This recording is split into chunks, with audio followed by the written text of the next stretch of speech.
I'm 60 Seconds Spidey, and I'm recapping mainline Spider-Man comics in timeline order. Here's part 5. Peter is afraid. He's being tailed by Mac Gargan, who is hired by J. Jonah Jameson to learn how Peter gets his Spidey photos. Not learning anything, Jonah instead pays to have a science experiment done to Gargan, who's reborn as Scorpion.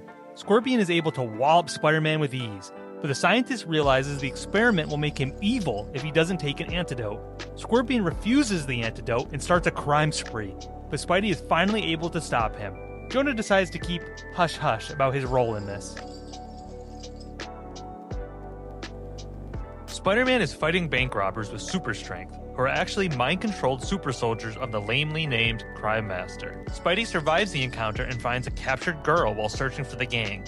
It turns out she was kidnapped to blackmail her father into making the soldiers. Peter uses the power of science to stop the mind control and saves the scientist's daughter before her father is arrested. Spider-Man is fighting a new villain with photosynthesis powers named Sundown, who is demolishing him. Basically, every Marvel superhero gets involved, and they are still unable to hurt him. Peter finds out Sundown was an Oscorp employee who experimented on himself. Sundown ends up hurting his plant-loving neighbor Mary, which makes him feel so guilty he turns himself in.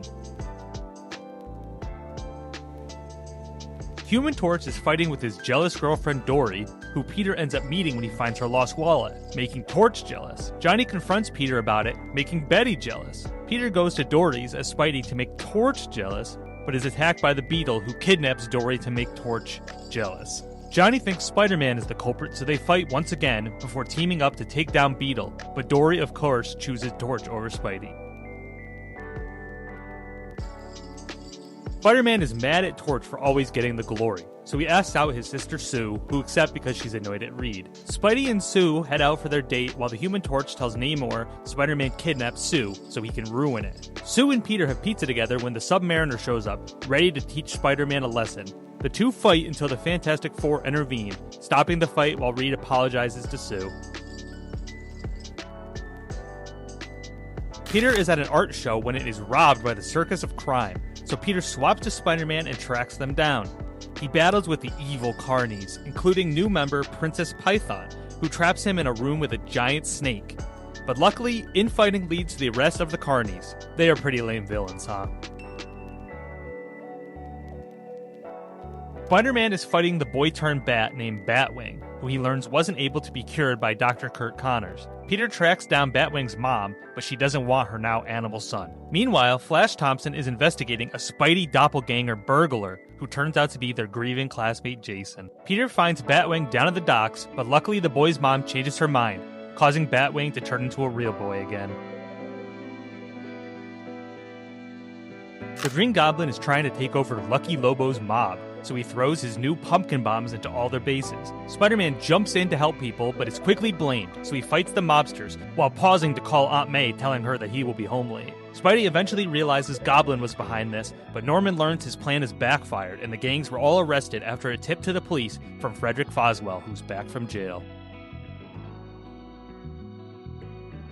The lamely named Crime Master is meeting with his ally, Green Goblin, who pretends to be J. Jonah Jameson. Later, the real Jonah is giving a speech at a college when the Crime Master's goons break in and steal a science thingy. Norman knocks out Jonah, then swoops in as the Goblin to frame him, where he and Spider-Man fight in the most dangerous room to ever exist on a college campus. Jonah awakens, so Goblin leaves to preserve his pretend secret identity. J. Jonah Jameson publishes an article by a visiting psychiatrist who says Spider-Man needs mental help, which sends Peter reeling. As Spider-Man, Peter fights off various villains, but it turns out they were all hallucinations. Spidey goes to visit the psychiatrist to get help, while Jonah also heads there after realizing the doctor was a fraud. Jonah happens to interrupt and save Spidey from being unmasked by the doctor, who is actually Mysterio. The inventor Spencer Smythe comes to the Bugle to show Jonah his new robot, which can hunt down Spider-Man and capture him. Jonah later takes control of the Spider Slayer and uses it to chase Spidey through the streets, tracking his spider's scent. Spider-Man is eventually captured by the sea of arms in the robot, but takes his suit off to escape, and plays a little prank on Jonah before he leaves.